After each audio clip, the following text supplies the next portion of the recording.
Didn't expect to run into you here. Oh, hey, Thumb. What are you doing here? And what are you reading? Are those? Sachin's notes? Yes. I came across his profile while I was organizing some documents and became interested in his research.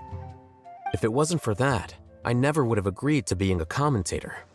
I had a hunch after seeing the fragment of his mind, and sure enough, I came here and found his research. Wait!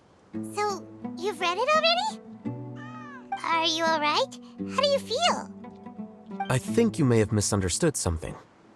The reason Sachin chose that architect to inherit his research was that only he could really empathize with both the calamity and the humanity that these notes seek to convey. Only one who resonates with these sentiments would suffer and begin to think of history as bleak, the present as perplexing, and the future as pessimistic.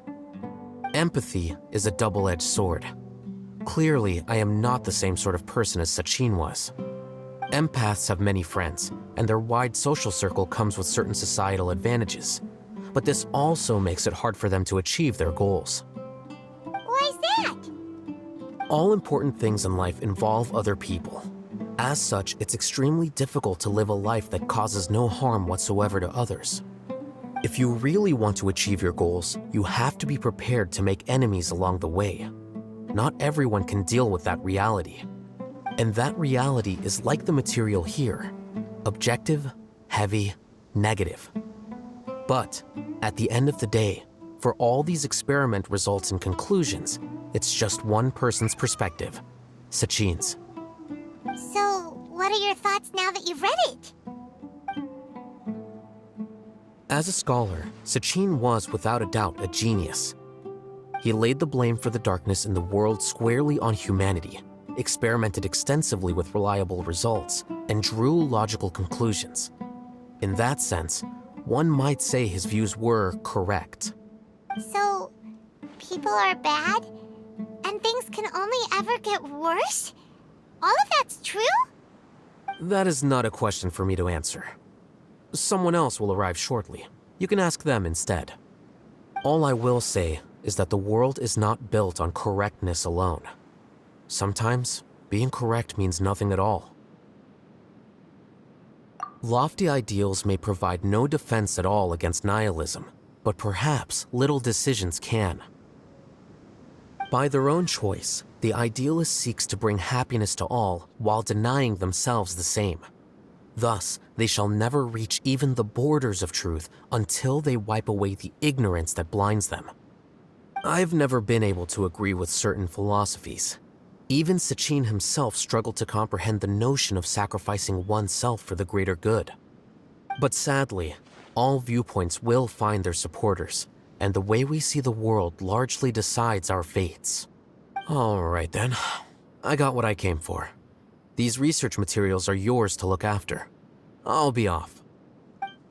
Wait, so you came here just to read this stuff? You missed out on a big get-together, you know. Get-together? Ah, yes, that makes sense. This is a good opportunity for that sort of thing. Guess what? Kaveh treated everyone this time. Then I'm sure he packed up the leftovers for me. See ya.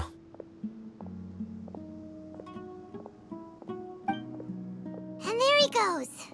Well, it seems like he really wasn't affected by this research. He said that someone else would answer our questions. Who do you think that'll be?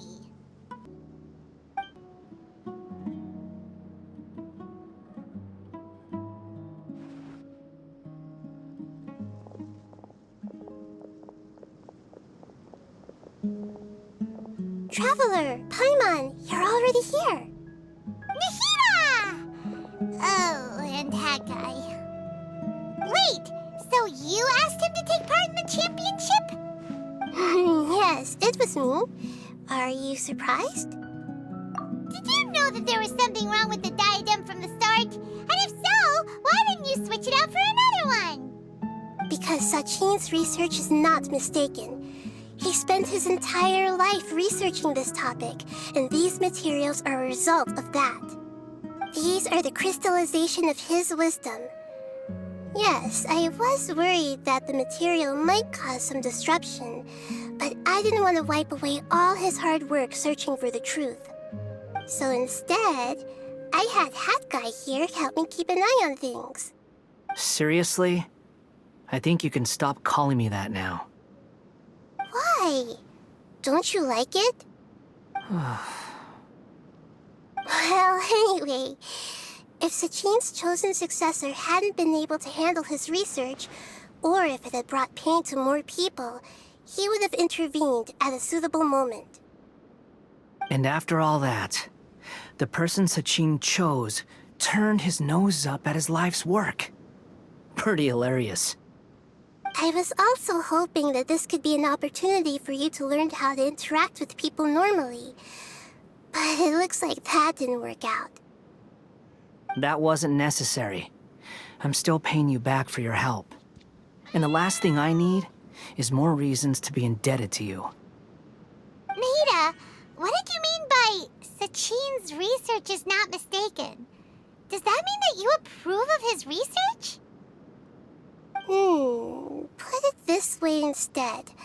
Truth to me is like a shroom borer. Some people only see the mushroom on the shroom borer's back, and they conclude that the shroom borer is a mushroom. Others see only the shroom borer's body, and they declare that the shroom borer is a boar. Still others look deeper inside, and determine that the shroom borer is meat. These conclusions are all correct in their own way, but none of them objectively describe the shroom borer. Paimon kinda gets it, but also not really. The world is the same way. No one, not even I included, can understand it in its entirety. All of us are somewhere on the path toward truth. Within the confines of our limited knowledge, some may blindly believe in the beauty of this world, and others may focus only on its evils. In truth, the most important thing isn't what state the world is in now, but what people hope it will become. But of course, I don't mean that as a criticism or a call to action. Ultimately, my duty as the God of Wisdom is to guide every form of wisdom to a place where it can find its purpose. That was a long speech. So what are you actually going to do with these research materials? Because Kaveh, as the successor of this research, does not wish to see these ideas disseminated, I will seal it up. But even though Sachin's research could be considered negative wisdom, it is still a building block of the truth. If someone wishes to follow in his footsteps in the future, I will not stop them. I also look forward to the day that a member of the Vahumana Darshan can not only comprehend his theories, but also find a way out from the despair as well. Vahumana doesn't have that kind of talent. Wait, you're not intending to keep me in Vahumana long term, are you? I don't remember signing up to become a scholar. Don't you think I'm useful enough to you as a prisoner? Oh boy, here we go again. You think so? Well, to that, I would say that in Sumeru, even prisoners have a right to an education. I hope that your studies in Vahumana will help you deal with your own fate and learn how best to settle old debts from your past. I will review your final thesis myself. I'm expecting great things from you, Mr. Hatguy.